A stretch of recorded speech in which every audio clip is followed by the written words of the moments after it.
Marco here from Wrestling-Infos.des, and I'm glad to be joined by the Fresh Prince of Midair, or maybe should I say the Fresh Prince of every air. Ladies and gentlemen, Trey Miguel. How are you?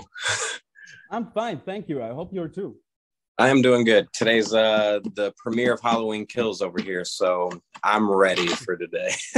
Nice. That sounds good.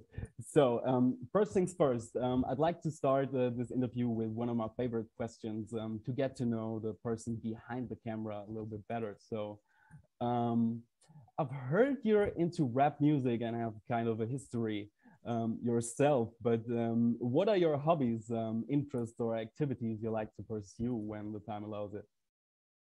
So I still do. I like to write music. I don't produce it or anything like that. Just for me, pretty much. And then I actually draw, and that probably takes up a good amount of my free time when I'm inspired. And aside from that, I'm heavily into my fitness and training people. If you're familiar with the Skull and Bones Pro Wrestling Academy that I run here in Toledo, between those things, my days stay pretty full. I can imagine that. So would you mind giving me some verses or some lines?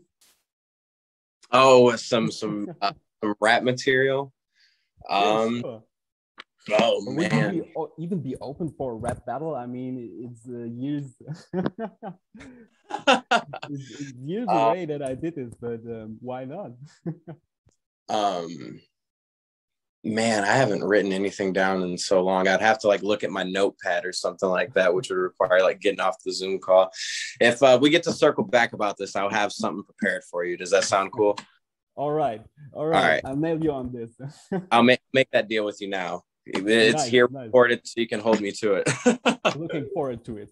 So the reason for our come together is, of course, your X-Division championship match at the upcoming pay-per-view event Bound for Glory, which will be streamed, I guess, live on October the 23rd on Fight TV. And it's against Steve Maclin and either Willie Mac ELP or Rohit Raku. So what do you and of course what can the fans expect from your match at the biggest show of the year? Man, so as many times as I've been in this position to wrestle for the X-Division championship, it being at Bound for Glory this time does kind of add a little bit more pressure. It does make me a little bit hungrier to, accomplish this for the very first time in my wrestling career on the biggest stage that Impact Wrestling offers. So right now it's kind of a waiting game with my eyes peeled to see who the third competitor will be. But I have history with Maclin at Impact, and that's something that I think if him and I can stay focused on the fact that there's a third party, that shouldn't play too much of a factor in the match, because you kind of always got to have eyes in the front and in the back when you're doing something like a triple threat match. So aside from that, I'm also excited to actually be back on the road with fans. The fact that we're going to be in Las Vegas, Nevada is really cool. That's actually the city that I debuted in for Impact Wrestling. So it'll kind of be something really full circle, whatever the end or outcome is, just to be back in Las Vegas for Bound for Glory, the same place that I started, and it's a lot. There's a lot of pressure going into it, but it's a good pressure. I like that kind of pressure. It's what makes you perform well, I think. It's like a full circle. So going from Bound to Glory to go back to it, and fingers crossed. So as a pro wrestling fan yourself, which of the announced matches are you personally looking most forward to it? Considering that Josh Alexander left some very big shoes to fill as our most recent and former X-Division champion, I think I'm most excited and intrigued to watch his match, because he put the X-Division on his back in a manner or a fashion that I don't think we've had a champion do yet. And what he does going into this main event it'll dictate which direction the wheels turn for Impact Wrestling moving forward. And if we see him walk out as champion, I believe we're in good hands. I believe we're in good hands either way, but if Christian retains, it's just more of what's next for Impact. You know what I mean? I'm growing exhausted of this our champion isn't our champion deal, if that makes sense. So I'm ready for the belt, the trophy, the crown to come home. And I think Josh is the one to do it. So I'm, aside from my own match, I'm most intrigued with our main event. Nice. So thanks for asking this rather difficult question. So I wouldn't have to choose myself because the card is so stacked. Yeah. But for those who haven't seen anything or just little of your work, which 3 matches of your Impact career would you recommend to them to watch on Impact Plus or the YouTube channel of Impact? A few of my favorite matches right off the top of my head would have to be 2019 Slammiversary's opener. I remember showing up that day and not even being booked for the show, but just being excited to be there and waiting to see what happened, and then being told like, "Hey, we're kicking the show off with the X-Division scramble," and I'm just like, "Oh snap! I get to wrestle tonight!" And I went out there with such an excitement that I believe it helped me perform to one of the highest levels I've gotten to in front of our Impact crowd. Probably this year's Ultimate X match, because that was our first show back in front of a crowd, and that just brought such a special feeling. And it's a moment I'll never forget, and a moment that means a lot to me. And I think with such a weird, like 18, 19 months that we've had as a world, I think that feeling is contagious, whether you get to be in the crowd or not, or you have to watch it on TV. Like, you can just see the passion that everyone hit the stage with, and you know how much weight got taken off of everyone that was in attendance, to everyone that performed, to everyone that operated cameras. It was just something that we've never been in that situation before. So it's something that I don't know if we'll ever recreate. I mean, we can't, but you'll never do it again for a first time. And having that captured is awesome. And then if I had to pick a third match, I would say next week's Bound for Glory, when I win the X-Division championship. You know what I'm saying? That's an awesome answer. That's what I want to hear, basically. So during your run with the Rascals, you 3 started the Treehouse segment, the infamous one with several big stars as your guests. So my question is, if you could bring back the Treehouse, who is your first call to join you there? Oh, man.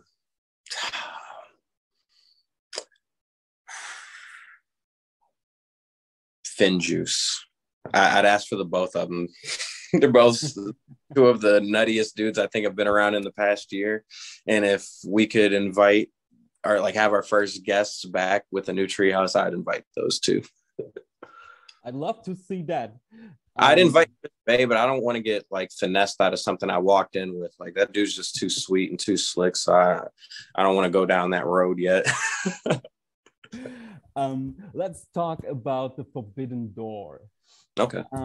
My teammate and Wrestling-Infos' very own Big Boy Emra is a huge fan of you, and would love to see you on New Japan Strong. You should check in on his Impact podcasts. They are called Impact Asylum, and he's very gushing about you, and he's so obsessed with your in-ring work and character work. So since Chris Bay and Josh Alexander already made the jump over there, are you willing to fulfill Emra's dream? Man, honestly, the only reason why I haven't is just the lack of opportunity. Working for New Japan is probably, after winning gold in Impact, is probably my next big like stone I need to turn. New Japan is a mecca for me. So it's not for a lack of trying. It's just for maybe lack of interest, lack of attention. Maybe they don't know who I am. Maybe they do. Maybe it's not my time. Maybe in a week or 2, it's just the connection hasn't been made, but it is somewhere that I eagerly do want to go one day. Nice. So just keep in mind, this guy in Germany is as excited as you about it. I'm waiting too, man. He's like, oh, please, please, please, please. So going further, I've said this really a lot of times in the last few months, but what a time to be alive for a wrestling fan. Absolutely. I can imagine that this feeling that's around right now has made its way to the locker room. How do you, feel it, or how do you deal with it? Is it a huge motivation, or? It's a special time. This is my 12th year in professional wrestling and my 3rd year being in the world of television wrestling. And I never thought I would see or be in locker rooms where things are being mixed around and, guys are jumping from here to there and here, and girls too. And it's some of the most unpredictable times ever. So the most I can do is just try to stay on my toes about everything. I can imagine that. So the next question is a short one. Which makes you happier, singles or tag team wrestling? Can I throw an oddball answer in there and actually say a triple threat match is actually my favorite match that exists. But if I had to pick between a singles or a tag only, I would do a tag match. I think the more bodies you have in there, the more creative you can get, the bigger picture you can paint, and the louder ahs you can receive from the fans. And that's what it's for. So I think the more the merrier. Give me 4, 6, 10, 8, whatever. I'm always down for a tag match. Singles, singles are really fun. It's more of an intimate, like more eyes on you. You don't share the attention with so many other bodies, but there's just so much fun that can be had with, I feel like some of the craziest matches I've ever seen were matches that involve 6 guys or 8 guys or girls. And you never know which direction bodies are going to fly from or land in front of you. And I like the unpredictability of it. Okay, going back to this, what you just said, which was the craziest match you participated in? I think I would say Ultimate X. It's intimidating. It's it doesn't have all the weapons or anything like that, but the structure itself is, and the concept of it, it is a lot to take in. And in an empty arena without a crowd or loud music or screams, when you're just looking up at the structure, it's one of the most just it builds you with goosebumps and anticipation and shivers, and it is honestly a lot. And there are matches and structures that get bigger than that, and I can't imagine what it's like to partake in some of those matches, but for me it's the Ultimate X so far. Okay, another short one. 4-sided or 6-sided ring? 4-sided. The 6-sided is the tightest rope run I've ever done in my life. But for the visuals, I loved it. I really loved it. It looks cool. It doesn't feel cool. That thing is stiff. Okay, I can imagine. I've heard the ropes are it's more point of tension, you know what I mean? So there's less give always, like every direction around the ring. And yeah, just no. Just so much. You leave every night with bruises, I guess. Okay.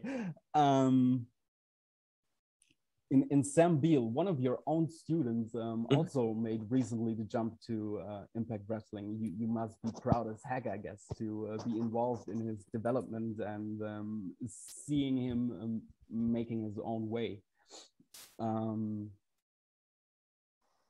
Yeah, what's the best part for you to be training those newcomers, and what are like your top 3 or top 5 tips or lessons you would give them? It's really, really weird. You know what I mean? Because I feel like it wasn't too long ago. Neither of them had, like, none of my students had bookings, and it's just a pipe dream. And now Sam Beal's on Impact, and another student of mine, Jason Page, is what he wrestled under the name as for Impact, but he's been doing AEW Dark pretty frequently recently here, and It's really cool. It's weird because like we all still live really close together, and I see these guys outside of the realms all the time that, I mean, like fans do, and the excitement that they have about it. I mean, like it at this point, 12 years in, it's not that wrestling doesn't excite me, but I don't walk around with the excitement of every notification I get, or every time I get gift, or every time I get a follow. I mean, like it starts to lose its magic after a while. And to see them so young but still experiencing the magic kind of recreates the magic for me, because I don't get excited for things that happen for me anymore, or not as much, but to see things happen for them, it brings a sense of excitement that is sort of nostalgic, because I don't ever experience it for myself anymore. So I get to vicariously live through them and their notifications, and the people that give them advice, and, you know, all the learnings that they get from their travels. So that's the coolest part for me. I don't, you know, I probably beat a lot of information and advice into all of their heads, but the most important thing I think that I try to teach any of them is genuinely be a good person inside and outside of wrestling. That will take you further than being a talent. Being a hardworking individual and someone that treats the CEO like they do the janitor will take you further than being able to do all the moonsaults, twists, and flips. That's not what this is about at the end of the day. This is about building a community and having a safe place for all of us misfits and people that get made fun of for liking something that's scripted, or whatever stigma people continue to carry with wrestling, to not bring negative energy inside of it. And from a learning tree perspective, as a student, I always tell them, eyes, ears open, mouth shut. It's the easiest way you'll get through this business. It's a sucky mentality, and it requires eating some sugar honey iced tea sandwiches sometimes, but some arguments aren't worth having. Some hills you don't want to die on, and sometimes there really is a bigger fish to fry. So eyes, ears open, mouth shut, work hard, keep your head down, and treat people how you'd like to be treated. And that's the most I could say to anyone. You sound like a proud father. I am. I really am. So to come to my last question, since you are a guy with your style and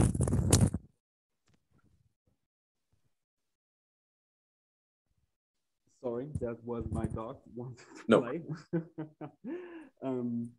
Where did I stop? So since you breathe the X-Division in and out, I'm curious, if you could face one of the then TNA stars who made this division famous in their prime, who would you choose? Amazing Red. Amazing Red. Amazing Red. Amazing Red. And the second part of the question, would you win? I don't know. That'd be the least important part to me. I wouldn't remember the end of the match as much as I'd remember the beginning, because I'd shake the man's hand and thank him before even locking up with him. So that probably time would stand still then, and then anything else that happened after would simply be a bonus. I've been fortunate enough to share a ring with him before, and it was in a 6-man tag match, which is probably my favorite independent wrestling match I've ever been a part of. It was him, Will Ospreay, and Rocky Romero versus the Rascals. And he was, they say don't meet your heroes, but Amazing Red was walking contradiction of that statement, because he was one of the most down-to-earth human beings I've ever met, and just nothing but a teacher to anyone that wants to be a student of the game. I'd pay to see that. So thank you, really thank you for your time. I appreciated the chat. Is there anything you'd like to add or say to our German fans? Thank you guys for supporting all the way over, as far away as you are, and continue to support not only myself, but the hardworking individuals that not only impact wrestling, but other television and independent promotions that are local to you. These are trying times for fans and performers, and more than anything, we need to stick together. So if you've ridden or watched or supported with us so far, then all I can do is ask that you continue to do so, and I love you for that. So nice. Thank you for those warm words, Trey, and yeah, for your time. digital fist bump, and have a nice day. You do this. See you soon to that rap battle.